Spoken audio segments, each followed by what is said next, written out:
the Colorado Election Integrity Project. And then we will have some questions that we gathered. Jim and I have a question planned, and we will gather some questions from the chat. So if you listening have questions, go ahead and put them in the chat, and we will ask those questions, and we'll try and get this popping. And I see Jim is on now. So Jim, I'll turn it over to you. Everybody mute and get ready for a whirlwind. And thank you, candidates, for hopping on. I really appreciate you joining us. Thanks, Peg. So as you guys all know, election integrity is interested in, these candidates' views on where the party is headed, and in particular, how they see, election integrity fitting into this. We will have some time at the very end. Each candidate gets 15 minutes, and I'm going to be respectful of the time. So I may try to put up a little hand or something on your screen there as you get close to that time so we can keep things moving. And I guess the order is going to be, I think, Scott, you're going to be first, Kristi's going to be second, and then Casper will be third. And this is kind of like the order that we had established prior to the meeting. So without any further ado, then I'll ask Scott Gessler to start us all off. So Scott? Thank you very much. I'm going to just jump into a whole bunch of the questions. I'll answer as many of them as I can and then open it up to questions as well, so I appreciate it. So let me start with sort of the foundational question, I think, which is, what is the purpose of the state party? 30 seconds or less. So I can give it to you very quickly. The purpose of the state party is to get Republican candidates elected. That's the purpose of the state party. It is not to work on ballot initiatives. It is not to have deep policy debates with the Democrats. It's not to be the proponent of a recall election. It's not to work on recall elections. It's not to join a particular campaign and work as an advisor to the exclusion of all the others. The job is to recruit candidates, train candidates, help provide personnel for candidates, raise money for candidates, provide useful data to candidates, and make sure that we are targeting those candidates' opponents and making sure that Democrats are facing public accountability, getting candidates elected. All that other stuff that I talked about, working on ballot initiatives and, deep policy debates, that's all worthy stuff. It's not the job of the state party. The state party's lane is get candidates elected.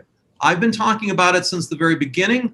I think others are beginning to focus on that as well, but that's my focus. When our communications, they all need to be geared with candidates in mind. And we need to grow the party because that helps all candidates.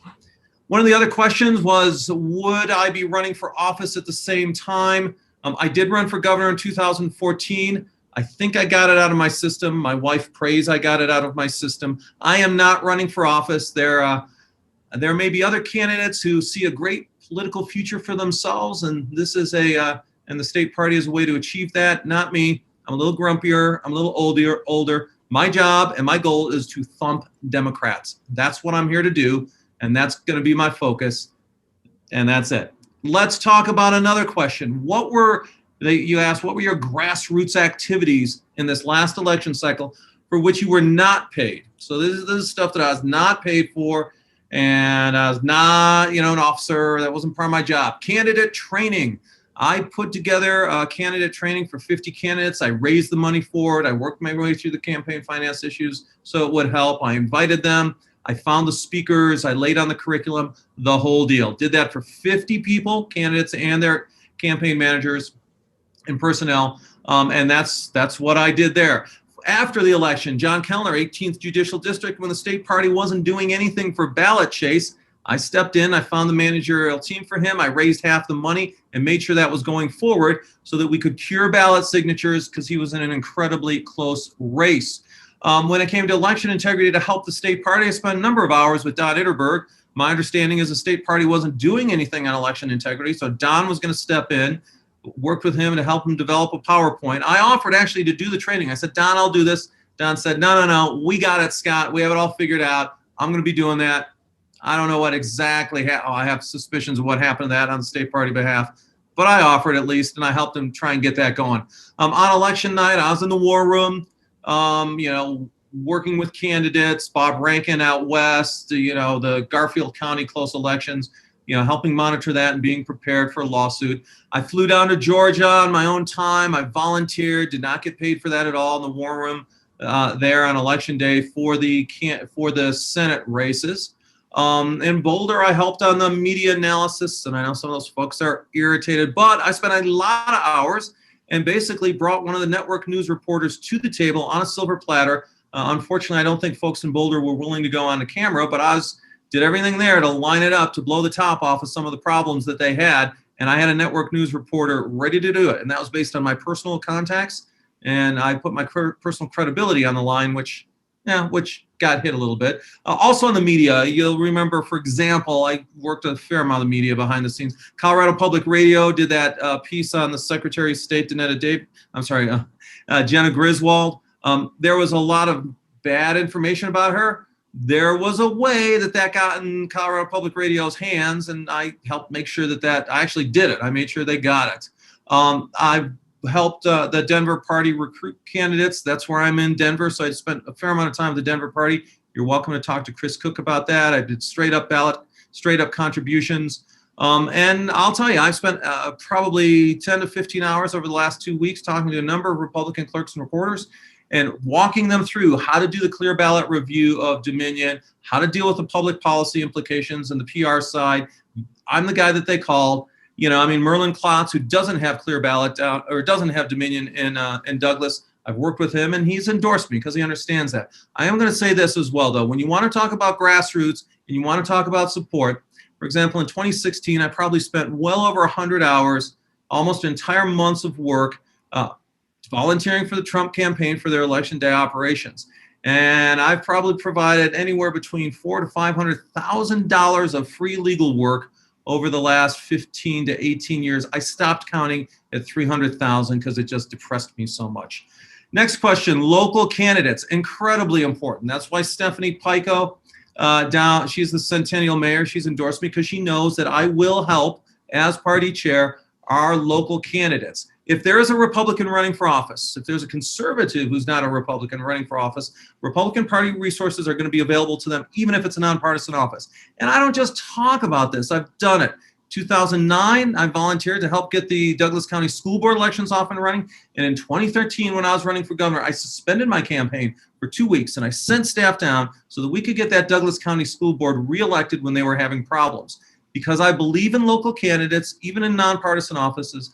I don't just talk the talk. I've walked the walk at my own expense. Even when I was in the middle of a hotly contested gubernatorial primary, I took the time to help those Douglas County School Board candidates because that stuff matters.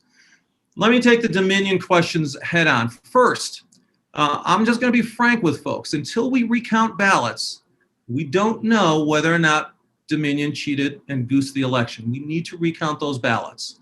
And I'm not defending Dominion, but I am speaking from hard experience. When I took over as Secretary of State in the 2010 election in Saguache County, on election night, the clerk and recorder changed a button or two on the machine. This was an ES&S machine. And 2 Republican county commissioners and the Republican clerk and recorder went from winning the election to losing it on that night with a flick of a switch. So I sued the clerk and recorder to get access to the ballots. We went down, we did a hand recount, and it came out clean. It actually came out clean. The Republicans, they recognized it because we were very open and transparent with it, and they then turned their attention to recalling the Democrat clerk and recorder, which they successfully did. So that story did ultimately have a happy ending. But what I'm saying is, until we do that recount, and I know from hard experience, we're not going to be absolutely sure. Second question is, why did we get rid of the old electronic voting equipment? And I'll tell you why. When I took office, it was pretty bad. A lot of it was old. The technology was 1 and 2, and in some instances, 3 decades old. It was very outdated. Talk about massive vulnerabilities. We even had one vendor who lied to us. One of the activists said, hey, you can trace how people voted based on the serial numbers on the ballots. And that vendor said, no, you can't do that. Well, guess what? They could do it. And that vendor knew about it because it had happened in California. Peg, you're nodding your head. You may remember that when Marilyn Marks revealed that. So we had vendors who actually lied to us. We had no audit trails in some of them. A lot of them weren't even geared to use paper ballots. And in Colorado, we decided properly so to get away from those electronic recording machines and move towards paper ballots. So we needed new equipment is the bottom line. The equipment, it wasn't designed for paper ballots. It was incredibly expensive. We had a lot of breakdowns and problems, and that's not a good thing on election night. So what did I do? I launched the effort to create new standards, a consistent high level of standard, and evaluate all the equipments nationwide, actually worldwide. We invited, but it was only American companies that responded, to develop these standards and analyze that. I put together a group of clerks and recorders, and they created the standard. They managed the process. We managed the process as the Secretary of State. We published it. We invited vendors. And on my watch, looking back at the documents, we narrowed it down to 3. Everyone counts, Dominion, and Clear Ballot, because those were the ones who met the initial standards. And that was where it stopped with me. Then the clerks and recorders went off and piloted the projects. 2 companies met the standard. One was Dominion, one was Clear Ballot. That was on the subsequent watch. And then those clerks and recorders bought it. Now, look, I've had people ask me, hey, were you paid by Dominion, insinuating that I might have been bribed? And that is bullshit. And I'm just going to tell you that right now. I know I'm not supposed to swear on something that's being recorded. I couldn't care less what the vendors were. The clerks drove that process. But what I wanted was a high standard where we had audit trails that could manage paper ballots and do all the things that none of our equipment in the past could do. And so I kicked that off, and that wasn't a bad thing. Ultimately, and you're welcome to talk to Suzanne Steyer, the former Deputy Secretary of State, who's now the chair for Arapahoe, a critical county. Ask her about the process. Don't take my word for it. Don't listen to some of these cheap shots out there. Talk to her about it. Okay, Look, Scott. So I'm just gonna kind of raise my hand on the time here. We're Sure. gonna kind of have to. Why don't you finish your comments on that, and then we'll go into a Q&A for a little bit. Okay. Let me talk to you about 3 quick areas. Look, our problems are broader than Dominion. We have sloppy voter rolls. We have non-citizens on them. We have dead voters. There are people who've moved away. We have ballot harvesting. Hopefully the Judicial Watch lawsuit can solve that. But we need to face the fact that we are getting thumped as Republicans. We've lost 100,000 Republican voters in the last 4 years. We get outraised. We get crushed on that. Our independent spending, the Democrats' independent spending defeats us on a regular basis. The data we're providing candidates is terrible. Those are the reasons, primary reasons we are losing. You asked me about honesty. Look, if I'm a Republican Party chair, don't expect lawsuits left and right. There's now 2 nonprofit organizations. They may be willing. I know those folks real well. They talk to me on a regular basis. Don't expect lots of volunteers from the state party immediately. That has to be completely rebuilt. If you want to hear people lie to you about how wonderful it's going to be, that ain't me. You can expect meaningful training from me. That's what you can expect under me. You can expect real subject matter expertise. When the clerks and recorders are trying to do the right thing, they will come to me, and they do come to me now. When people are looking at filing lawsuits, they will come to me, and they do come to me right now. And under me, you can rely on someone who knows how to pitch these issues to the public, because that's what I did as the honey badger of Colorado politics, and knows how to pitch it to the mainstream media. And the last thing is, I will tell you the truth. You don't want truth? Don't get me. Let us finally talk about courage. Talk is cheap. Talk is really cheap. We all get to make promises on our campaign trail. I was the honey badger of Colorado politics. Not only was I the honey badger of Colorado politics because I fought and was fearless, I did it as an elected office holder, even though I was going to be facing re-election. I did it as someone who was in a purple state, and I did it with someone with the media attacking me. Look, the swamp went after me wholeheartedly, and I still get all this stuff about the ethics, the politicized ethics commission, and there's lots of swamp water drinkers who want to drink that water, and that's fine. That's what Trump fought against, and that's what we need to fight against. But I've been there doing the fight, and I'm not someone who says I'm going to do something. I'm someone who's done it. Thank you very much.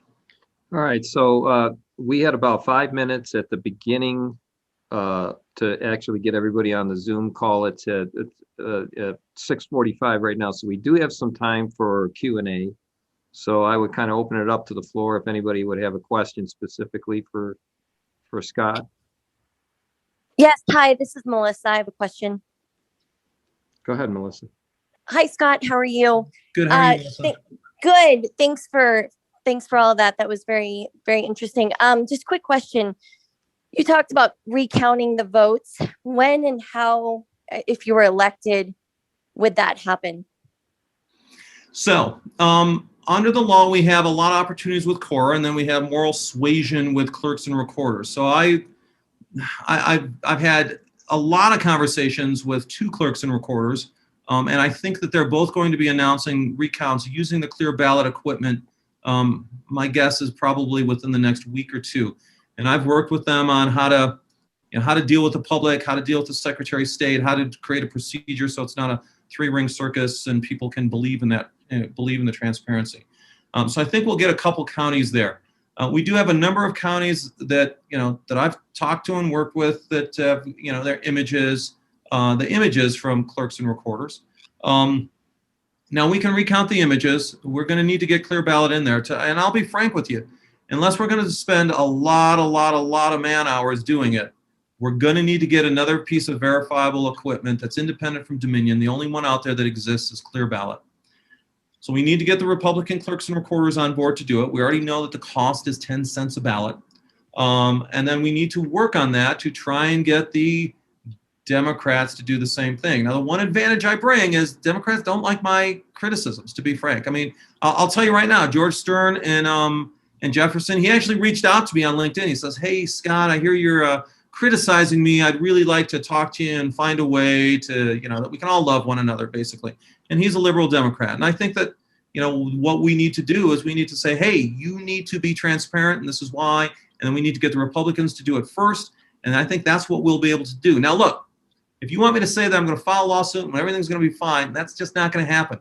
The clerks and recorders are the ones who have the choice to buy that equipment.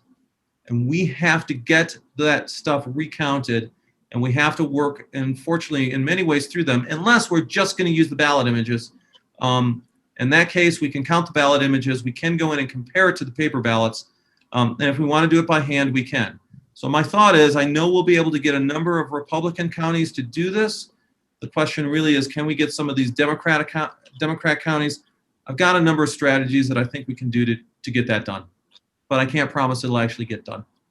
Okay, so with that, we are at about 6:50, and I'd like to thank Scott for your time and being prepared with the questions and stuff like that, and really great piece of work. So now I think it's time. Thank you very much. Yes, thank you, thank you, sir. And so now Kristi is going to be our next candidate. And hopefully, Melody, you can unmute her and we can get started with her thoughts. So, Kristi, you have the floor. All right. Well, thank you so much for letting me be with you all tonight. I think you guys had great questions. I've read through them on the email, and I want to run through and address as many of them as I can. I do think what the purpose of the state party is really matters. In my view, yes, the state party absolutely is supposed to help our candidates and help recruit candidates who can fill many of these districts, especially in a year when we're just about to get redistricted. And as the vice chairman of the state party, I can tell you we're very on top of what's going on with redistricting, and I would be in a great spot as the next state chairman to jump into that process that's already going on, that we already have tabs on, and making sure we are recruiting the right candidates in those districts. But beyond serving candidates, which we all agree is essential, we have to serve our county parties. That, in fact, is one of the top roles of the state party, is to work with our county parties. And that includes their officers, their bonus members, their volunteers, and their grassroots activists. Over the last 2 years as vice chairman, I have built extensive relationships with many of these county parties around the state. And I would be in the perfect spot as the next state chairman having those relationships to build on them and basically transform the state party into a service-oriented organization that says to all these county parties, not like we're going to control you from the top down, but what do you need from us? How can we serve you? How can we make you successful? And how can we partner with you to spread the great programs you've created to other counties around the state? Boulder's election integrity team is a prime example of this. Teresa Watson, the chairman, has endorsed me. She and I have had a number of conversations about exactly how we would take her team, and her team are willing to train and replicate that for other counties around the state who are very interested in what Teresa and her team have created in Boulder. So that's one example of how we serve the county parties. I believe two other things the state party must do is work collaboratively with allied organizations around the state. That includes a whole host of conservative organizations, Independence Institute, Colorado Rising Action, and our grassroots groups that continue to spring up around the state. State party should be a collaborative ally with them so that we're not crossing wires, so that we're working on the same page, targeting the right races, and I think collectively change the message around what it actually means to be a Republican. There's so many stereotypes that have been created. The Democrats and the media would love to tell all of us, here's what it means if you're a Republican. If you have an R behind your name, let us tell you what that means. They're wrong.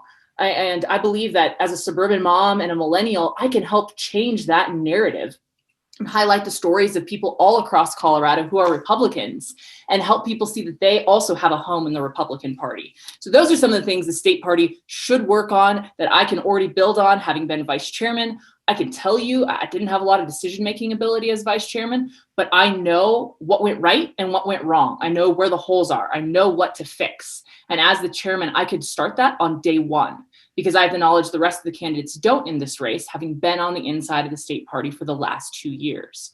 Now, I am looking through some of your specific questions. So many of them were great. I think, what are the limits the party chair can accomplish in terms of election integrity? We can definitely train county parties around the state. We'll really get Boulder to train them, Teresa and her team, how to be ready for election integrity and voter fraud issues well ahead of time. Scott wasn't correct that we did nothing to train on election integrity. In fact, I was a part of that training. Chris Murray, our election attorney, was in charge of it. I was the attorney over Jefferson County, actually. So we definitely did train poll watchers, election judges, and attorneys. Here's what I think we should have done better. We should have started that training much earlier.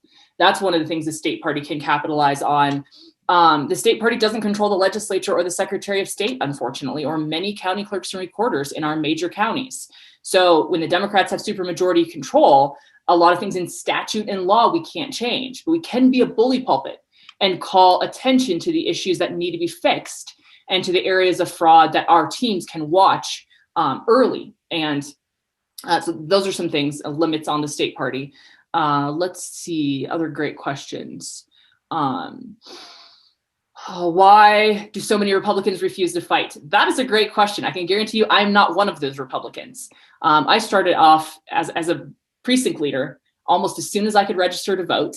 I've worked my way up through the party from that time, working for ballot initiatives. I've been a spokesperson, sponsored ballot initiatives. I have worked for our grassroots candidates. I was the campaign coordinator for Justin Everett when he worked up to the convention, and where he knocked out all other candidates in that convention because he ran such a grassroots campaign. I, in fact, did that work pro bono. I have worked for other ballot initiatives and advised them for a number of our Republican senators and members in the House. I would help them write legislation or provide policy analysis on constitutional issues because I'm a constitutional attorney. That's the kind of grassroots work I've done. I've spoken at rallies outside of the state capitol, helped parents who wanted to fight against the very damaging sex ed bill that the Democrats forced on parents in schools. I did all of that kind of work leading up to my time as vice chairman in the state party, and continued to work behind the scenes as state party vice chairman to help a lot of grassroots people and groups around the state advance their issues. I was also able to help Lauren Boebert win her campaign once she won the primary, was able to step in as her lead policy advisor and work pro bono to help her get elected. And she's also endorsing me because she knows I'm the fighter that will take the state party to the next level. I can unite lots of factions in the party because I have friends on many sides of the party, have built those relationships. But one thing we cannot do is give up and stop fighting. And that's why Lauren's endorsing me, because she knows I have the same fighting spirit and we're going to take it to the Democrats. But we also have to do those paint a future-focused, positive vision. What does it mean to be a Republican? How do we fight for jobs, kids, and the American dream? Why are we the party of election integrity? Those are questions we can and must answer. Let's see your other questions. I know there's a lot of questions on election integrity and dominion. I think something that's really important to point out, the state party chairman should absolutely be an honest person, someone who's full of integrity, who's going to give you a straight answer. I will not be a chairman who promises you things I can't deliver. That's unfair. That's what ripped apart the trust that some county parties used to have in the state party, is promises were made and not kept. That's not something I would do as chairman. I'm a firm believer in honesty. And if you can't do something, you don't make a promise. I think when we talk about election integrity, we have to have that conversation with integrity. And as I've traveled the state with some of the other candidates in this race, it does trouble me that Scott gives different answers on Dominion and different answers on election integrity, depending on which crowd he's talking to. I think the reality is that when he was Secretary of State, he did force the uniform voting system, which eventually brought Dominion to almost every county across Colorado. He is absolutely entitled to explain what he did, but I don't think he can deny it.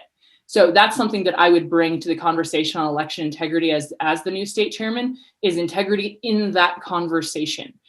This is part of the reason Teresa Watson is endorsing me. Also Denise Mund, the chairwoman of Jefferson County, who has already put together a plan on how to review all the ballots in that county. She already has copies of it.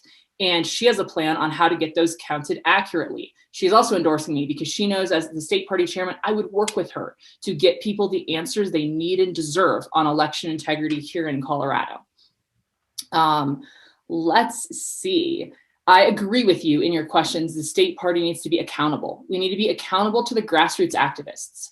I talked early on about serving our county parties, and that's one of the top goals. I mean, of the state party chairman is to work with the county parties to serve our county officers and our bonus members. But I think there's two ways we can be more accountable to the grassroots activists. We invite them into the party.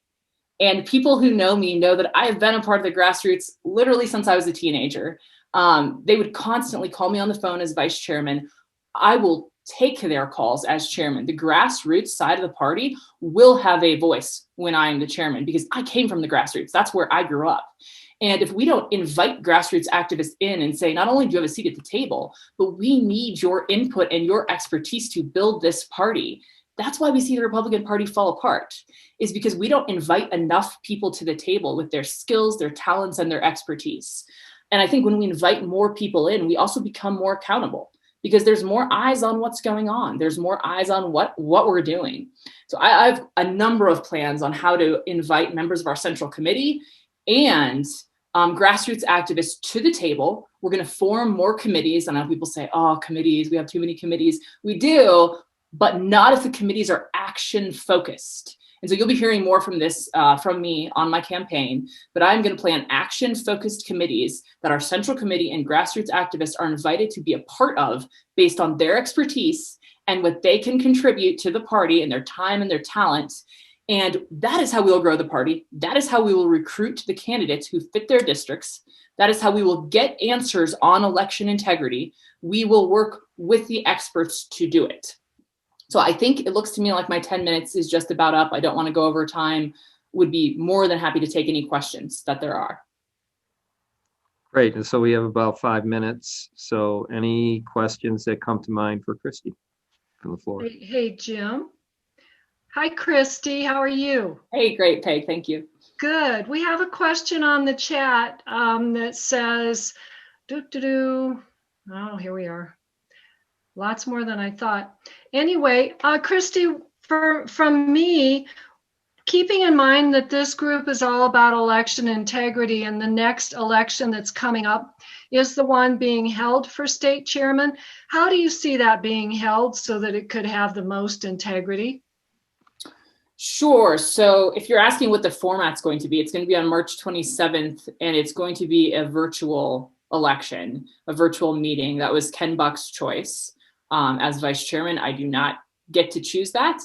I know that the staff who's running the election, I can't run it as vice chairman being in the race myself, but the staff that's running the election is different people than ran the former election that some people had issues with. Also, no proxies will be allowed. I know people had issues with that before. Because it's a virtual meeting, proxies have been eliminated, so there won't be any ways to fudge there. And then I can tell you, when we did the state assembly last year, where Senator Gardner was nominated and all that, we actually reviewed a number of virtual voting companies. And I did review them at that time with our staff. And our top two concerns were security of the vote and accuracy and reliability, so that it was a fair election. And I know our staff is making the same reviews right now. And any candidate in the race who has questions, we will I know the staff will walk them through the process and make sure they're comfortable with the integrity of this election. And the other question, thank you, Kristi. The other question that I have here was, actually it was for Scott, and I see Charlie Wynn has his hand up, so I'll let Charlie quick ask a question. I hope I'm going by protocol and raising my hand. Goodness. I'm very impressed with some of the leaders that have stepped up. All of you are doing a great job. But election integrity is primary. If the voters do not believe in election integrity, they don't show up. They see no reason to show up. I think we saw that in Georgia, where there were a lot of Republicans didn't show up because they didn't believe. Unfortunately, Lynn Wood told them, doesn't matter. It's corrupt. We must have trust in our election. That's the basis of our republic. Mm-hmm. So one, I think that should be your primary job, and I hope you will really get into that. The second thing is bringing us together. I'm tired of this name calling. We're destroying or eating ourselves. Let's stop that. I need a leader in the GOP in Colorado that can bring us together as a party. We will disagree. That's the nature of who we are, Republicans. Did you have a Please. question, Charlie? Hey, Yes, Charlie. I would like to know how you're going to deal with bringing us together, stopping the name calling. We can, and I hope also that listening to you, that you'll consider running in 2022, as I believe the Senate is up. Is that correct? Oh, you're very kind. I hope we can recruit an amazing candidate for that race, and I actually think we will be able to do that. I'm very interested in being the state chairman and helping those candidates in 2022. I think, how would I bring the state party together? Because of my long-term activities in the party and in the grassroots, literally from the time I've been a teenager, ballot initiatives, candidates, precinct leader, spokesperson. I've been on the radio quite a bit, co-hosted shows, and then now the vice chairman of the state party. I have built so many long-term relationships with people on all sides and wings and factions of the party who trust me and who know that I'm a team player and I'm going to bring people together. So those relationships, I think, will go a really long way to rebuilding and uniting our party. I can make the bridge between the grassroots and the so-called establishment. I agree. I don't always like the name calling, but I can build the bridge between them because I have friends in every faction of the party who trust me as a team player. And I think, yeah, election integrity, we have to make sure people trust in the voting. And that's why Teresa and Denise are endorsing me. We've talked extensively about election integrity and how I would work with them and other experts as the state chairman. And they know that my plan to do it alongside them will help our state and bring our voters back to believing that their vote actually counts here. All righty. So, and you know, we do need to move on. Kristi, thanks for all the work that you've done to prepare. Some really good questions from the floor as well. Yeah, you can raise your hand. Thanks, Peg, for noticing that. It was Charlie. You were up on the upper left-hand corner, and I didn't quite catch that. So, thank you. What I'd like to do, thanks, Kristi. And then what I'd like to do is now invite Casper to take the floor. And he'll do 15 minutes. And then we're going to open it up for a little bit of general Q&A and maybe give some time for final comments from each one of the candidates. So Casper, you out there? Melody, if you could unmute him.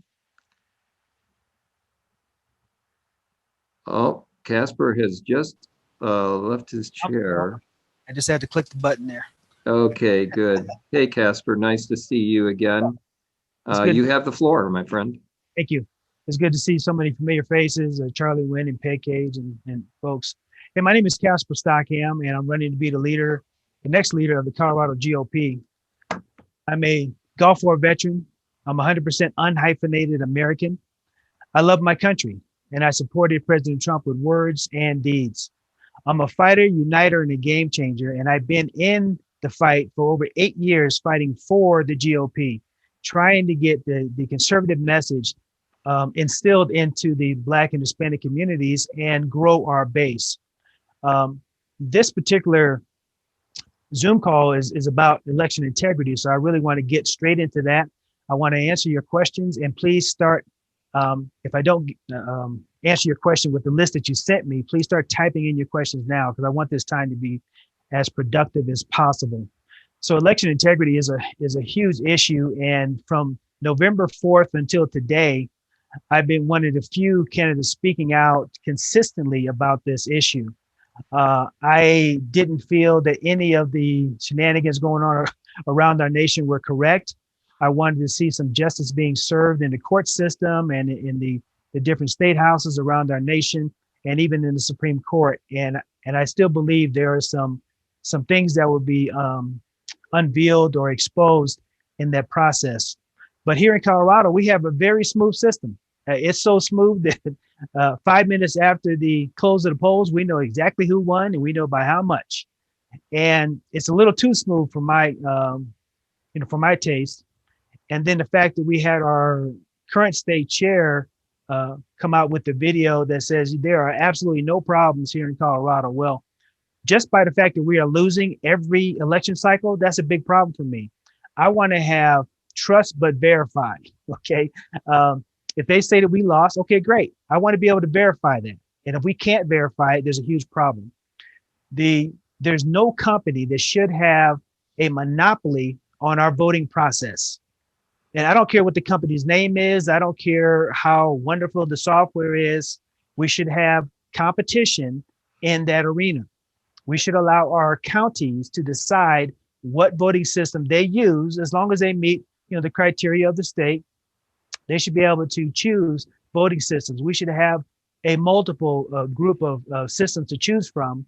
And we should never, ever have a Secretary of State who is forcing the counties to accept the machine that the Secretary of State wants. And that happened under a Republican Secretary of State. So that should never happen again. So no monopolies when it comes to these systems. The counties should select or should be able to choose what system they have.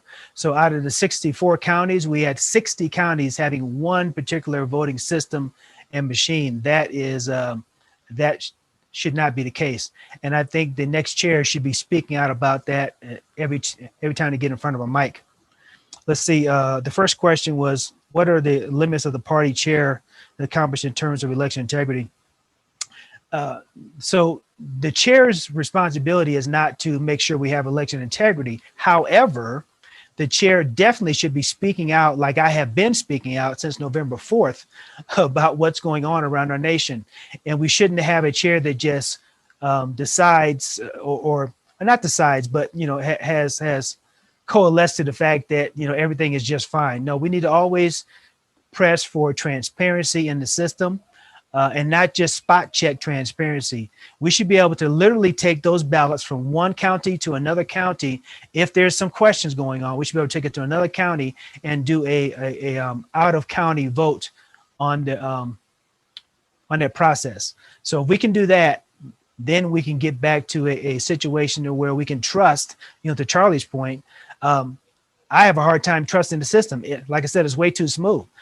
I'm to the point now that I almost want to go back or go to the Iranian system, or excuse me, the Iraqi system, where they had to dip the finger in the purple ink, because it's hard to tell exactly what's going on with the mail-in ballots and ballot harvesting and all the challenges that we got going on. Same-day voter registration.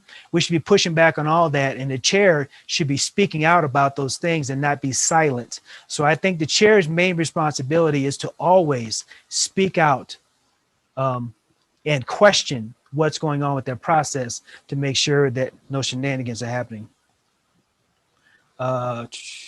Just kind of looking through the list here. You guys have some great questions, so I want to try to get to those. And again, if I don't get to all of them, please put them in the chat. We need to think like warriors. I have been out on the campaign trail as a candidate and as a citizen, fighting, begging and pleading for the party to do the right thing over the years. I've met with every state chair that has been in that seat for the past 8 years. They all promised help, and help never showed up. This last cycle, they even spent money against my campaign. We cannot allow those kind of things to ever happen again to a Republican. Once you're on the general ballot, there should be support coming from all directions. Our opponents do this all the time. They raise all kinds of money. They come together. They support each other. They endorse each other's races. We should be doing the same thing. I know Charlie can verify this. You know, I've reached out to him several times, and we had events together. You know, we called him about a fundraiser we had at a different location, invited him to that. We have to do more of that, working together. That's how we start to win. We win as a team. We don't win in silos. Right now, the Republican candidates run in silos, and sometimes those silos are so exclusive, you know, the candidates like myself never get invited to those parties. So we need to start running together as a unified team, not a ticket to where, you know, we're sharing funds and all that stuff, but we definitely should be inviting each other to different events and working with each other like I have always done in the past 8 years. So when it comes to grassroots organizations, I have formed many grassroots organizations, and we have had to get the job done by ourselves because the state party was not involved. The current state party, and along with others, didn't help us. You know, I've been involved with Tea Party groups. I've been involved with the current organization I have right now. I'm not getting any help or support or even any attention by the party. And we're training candidates right now. I have in the next room, we have some young, energetic candidates being trained to run as Republicans. They're learning the Constitution. They're learning the Republican Party platform. They're learning all the things they need to learn to be great candidates so we can build that bench. That's happening right now. So I'm not promising that we're going to do it. I'm doing it and have been doing it for a long time. And I'm sorry, but the current party apparatus has never helped us, never. Why do so many Republicans refuse to fight? That's a great question. That is I have no idea, but I'm fighting and have been fighting and will continue to fight. Whether I win or lose this race, I'm going to be who I am, which is Casper, always in the fight. Even when I lost my prior elections, and by the way, I received the most votes by any Republican in those races. But even when I lost, we still gained more voter appeal in those areas. And I'm still in the fight. I was in the fight before I announced to run for chair. I'll be in the fight to run and win for chair. And if I'm unsuccessful, I'm still going to be in the fight doing what I know needs to be done. So I have no idea why other Republicans don't do that, but I know I'm excited about Lauren Boebert because I don't have to call her and find out if she's going to support a certain deal or whatever. She's going to do the right thing because she's a fighter, and I definitely support her. Which GOP House members, well, so I kind of answered my own question here. You know, who do I support in the House and Senate? Well, Lauren Boebert, the only one that I can see doing anything. The rest of them aren't fighting. I don't know what they're doing. Which direction do you think is the right course? So should we try to keep some of the Trump America First ideas going, or should we go back to the way it was before Trump? And I'm not interested in going back. I lived through those 8 years. It was pain and suffering. I do not want to go back. I want to have an America First agenda. I want us to get back to limited government, lower taxes, the Constitution, the Republican Party platform, which is phenomenal. We just don't have any candidates or Republicans following it. And if they did, a lot of the stuff we're talking about tonight would not even be an issue. Seems like one of the politicians, I'm sorry. I don't know if I should read these out loud or just kind of read it to myself. Lauren's been fighting. Encourage. Oh, how can I encourage other candidates to run? We're doing it right now. AFR, America First Republicans. Right in the next room, we have a group of candidates, and even online, there's I think there's 8 in a room next door and another 8 online. So we have about 30 trained right now. Our goal is to have 250 trained before the end of the year. We'll probably blow past that goal. Imagine 250 energetic, young, excited candidates now running for local offices, statewide, countywide, and so forth, commissioners, you name it, and also for federal office. Imagine that happening on a much larger scale. So what we're doing right now, we need to ramp it up big time, but I need to be able to get into the chair position so we can take these concepts across the state. Okay, so Casper, we are at the point for a little bit of Q&A Okay. from the floor. Let's do it. So I know that Charlie, you have your hand raised. I'm not sure if that's from the previous candidate or not, but I am seeing one hand raised. No, I raised it again. Okay, good. And Go ahead. Peg, I'll keep it short. Casper, good evening, sir. Yes, sir. As you were talking about, election integrity is extremely important if Republicans are going to believe in it and get out and vote. Yes. But I don't think it's the machines. It's the registration, it's the Secretary of State voter lists, and it's the ballots, making sure the ballots belong to the proper eligible candidate voter. Absolutely. I would like to know a little bit of how you would address those particular issues. The second thing is, and you've addressed it a little bit, over the next 2 years, we're going to have to start working together as a team, as you've said. What specific things would you do? And lastly, Peg, this is my last question. Casper, can I talk you into running again for something other than the state GOP? Well, I'm running right now, and the future is always open for other things. So never say never. I said never 8 years ago, and here I am still running. So, we'll see what the future holds. I am not suggesting that the machines are our only problem. They are one of many problems. And HR 1 is going to throw a whole nother wrench into this problem as far as election integrity. But we don't have any fighters right now pushing back. We got Lauren Boebert at the federal level. That's it. We need more people at that level fighting back. Like I said, we have a room full of fighters in the next room training up right now. So we got to get those folks elected. We got to get them in there. The chair can be the cheerleader. The chair can be exposing these type of things. But at the end of the day, it's going to be the Secretary of State and our current lawmakers who are going to be dictating how that all unfolds. We can launch lawsuits and inquiries and things like that. Again, keeping our thumb on that to make sure that it doesn't go away. We keep talking about it. And your other, so you had three. So Peg, if there's something in the chat that you think has not been addressed yet by Casper or anybody from the floor, just kind of hit your reactions button and raise your hand. Well, I think I'd like to have Casper answer the same question that I gave Kristi about the chairman's race. That's the first race coming up. And how do you see that being an honest race? Yes, I was involved with the last one. I was there. I voted myself using the clickers. I'm not confident in the clicker process. I'm not saying that the company is nefarious or whatever, but we have a lot of different things going on with the clickers. The weighted situation, the proxy situation that Kristi mentioned. There was a report done by the organization. It was the CRC Office Election Committee report.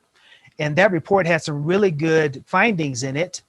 And from what I can tell, only one or two of the findings, and there were several, one or two of the findings were actually implemented. Had they implemented those findings, I'd feel a little bit more comfortable with this election coming up. But unless that happens, we have to be very vigilant on this next election. And they're talking about having a virtual election. I'd like for it to not be virtual. I'd like for it to be in person. I'd like for it to be paper ballots. And I know it sounds like we're going back to the Stone Age, but paper ballots are a lot easier to track with monitors, a lot easier to double check and things like that. So I would like for this next election to be at minimum to have paper ballots instead of the clicker process. And online is also an environment, unfortunately, that can allow for a lot of shenanigans. And right now, we have to get our process right. To Charlie's point, if people don't feel confident in the voting process, then we're lost. Okay, so we got to make sure we bring that confidence back. And the only way to really bring it back, folks, is through transparency, so that any candidate or anyone that's questioning it, we can see what happened, and none of those systems are hidden or closed systems and so forth.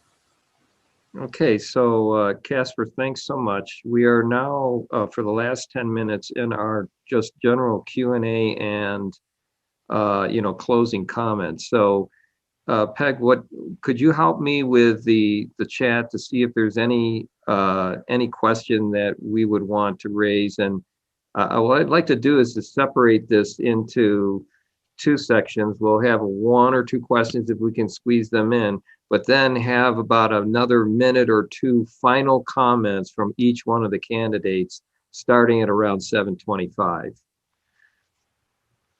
So Melissa, I think you got your hand up. There's a question. Yes, I do. Thank you. So this is for Casper and also for Kristi. I'd just like to ask the same question that I asked Scott Gessler. Are you in favor of doing a non-Dominion vote recount?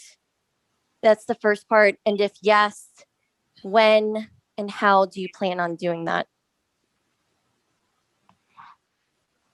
Hey, Casper, do you want to go first, and then Sure. you can then Sure. Kristi On can that- go. Yeah. Okay, on that question, are you talking about statewide or specific counties, or how you? Well, I mean, I think we need to start possibly with certain counties. I mean, Scott had mentioned that he would start with certain counties, but just something to verify. So, I mean, we've had a lot of talks about Dominion. We've had a lot of questions with various elected officials, and but we've not had an actual, recount independent of Dominion. So first of all, is that something that you'd want to do? Is the first question. Yep. I would reach out to any county that would want to do that. The challenge with doing any recounts is that it's going to cost money. So the counties would have to raise the money in order to do that. Right.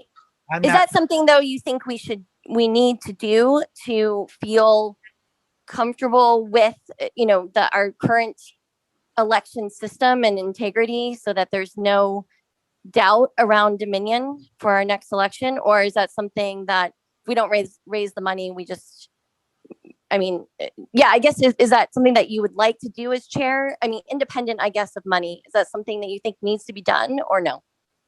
I definitely would not be opposed to it at all. I think we have to reach out to the counties to see if they feel that it's needed. Like in Jefferson County, I believe Jefferson County wants to do that.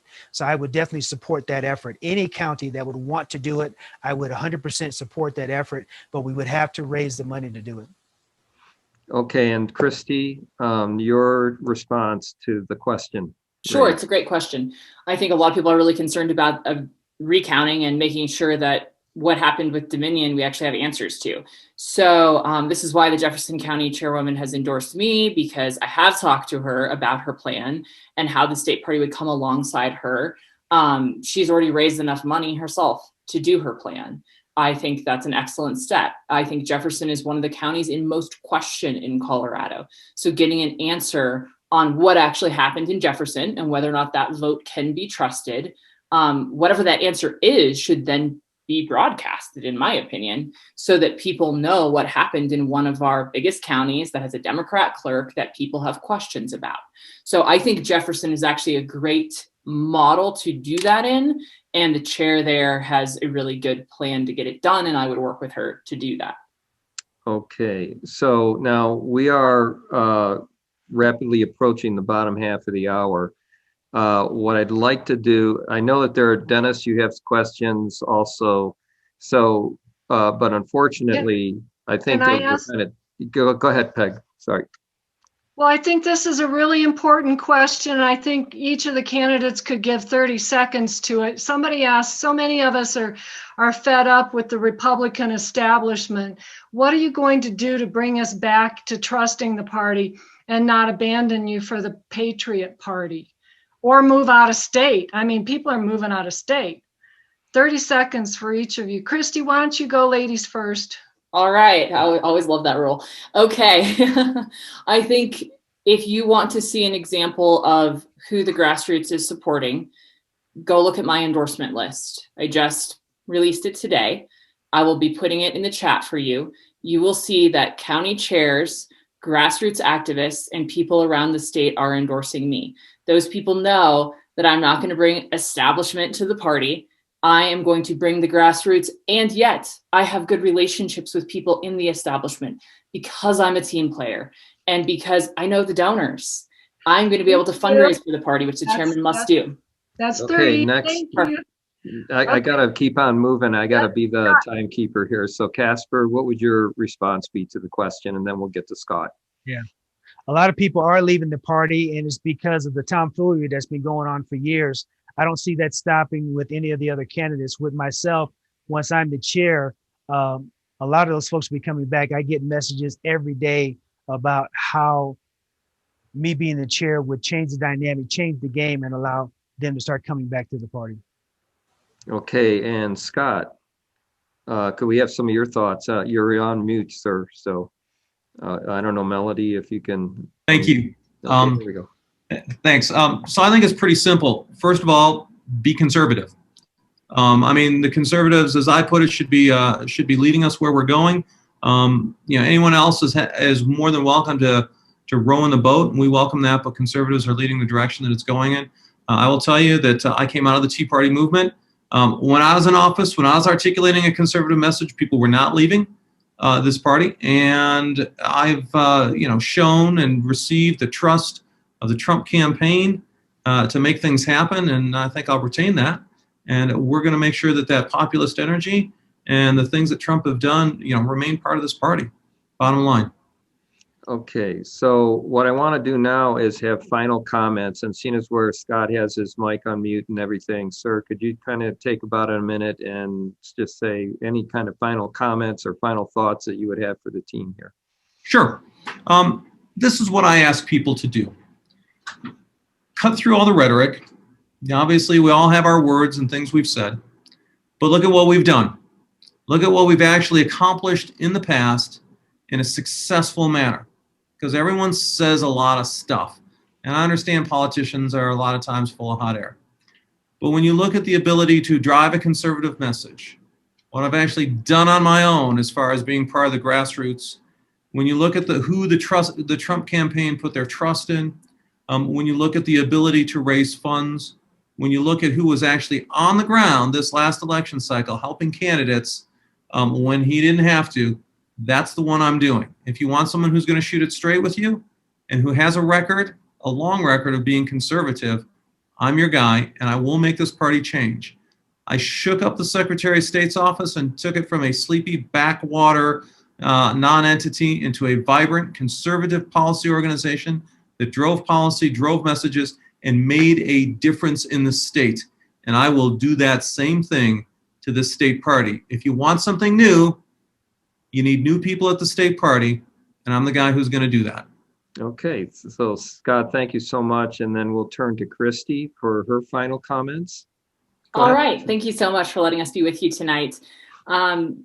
We face a crisis in Crossroads as Republicans here in Colorado, and I believe we need someone at the helm of the state party who can start on day one knowing exactly what has to change and how to fix it.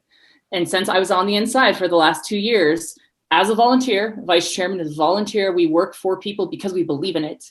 And we build those relationships with the county party chairs and our grassroots activists around the state. But you don't have decision-making ability. As state chairman, I will have the decision-making ability, and I will know on day one exactly what has to be fixed.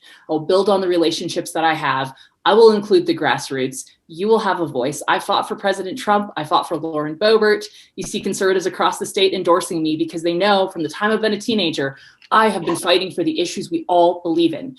And we can bring more people into the Republican Party by revitalizing our communications. That's also what we'll do when I'm the state party chair. And I want every single one of you to have a seat at the table. That is how we change. We are in it together, and everyone has a seat. Everyone has something to contribute, and we do it together. The state party is no one's empire. It is for everyone, and it is for the grassroots. Okay, so thanks for that inclusive bent on that. And now for Casper, sir, do you want to give us your final thoughts? Absolutely. So thank you for your time. You know, I'm a fighter, uniter, and a game changer, and I've been out here fighting for this party for the past 8 years.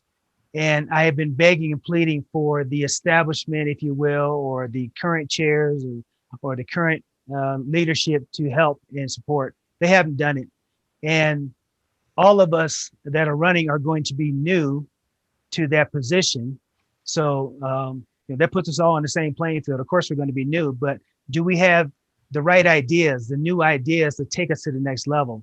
Do we have game-changing ideas? Because folks, 100% turnout of Republican voters still doesn't get us a win. We have to reach out to the unaffiliated voters. We have to come with a different message. And the message that we have right now is not a winning message. We have to change that. I will be a full-time chair. I have 2 jobs right now, and I'll be quitting both of those jobs to be a full-time chair. So I've done a lot of work for the party and never been paid for it. And I'm not complaining. I'm just saying that that's the kind of dedication you want as somebody that's doing that. We have to be there for all candidates, all counties, not just the ones that the state or the leadership picks and chooses. That's not how we win this game. We have to come together in a way that grassroots, the elite, the establishment, whatever, we all have to come together. And I've been doing that my entire career in politics. My name is Casper Stockham. You can go to casperforcolorado.com to get more information. And I'm so thankful that you allowed me to speak to you today. Okay, so we are at the end of our agenda, and I just want to thank everybody for being prepared. I'd like to thank everybody that submitted questions, particularly those people that were prepared ahead of time to give us the list. We are Election Integrity, and we're hoping that to bring this kind of grassroots discussion, it is being taped, so we have all of your comments and everything stored away, and we'll make sure that anybody that's on our base camp or has interest or whatever gets a chance to review this recording going forward. I wish all of the candidates the best of luck. You're all very strong, and I'm very heartened to see the caliber of people that we have running for this position. Peg, I want to kind of turn it over to you for any kind of final comments, and maybe you can kind of dismiss us if you think that we're ready to do so. So over to you, Peg. Thanks so much, Jim. And I know we all miss Matt. He didn't miss us very much. He's been in Cancun, and he did say he was sorry to miss us, but he had his flight changed, and that's why Matt isn't here. I really want to give my appreciation to the 3 candidates. I think Jim is right. We've got some really upright, upstanding people. It's going to be a hard decision to make. And I just really want to remind people on this call that we are the plan. We had a President Trump, and we had Q telling us, trust the plan, trust the plan. Well, ladies and gentlemen, we are the plan, and the baton has been passed to us. So everything that we do going forward, we do it together, and we take back our country, and we make this America again. We appreciate you guys so much. And I can't tell you what an answer to prayer this group, this Colorado Election Integrity Group, is to me, because without election integrity, we don't have a republic. So may we all be successful, and thank you very much, and good night.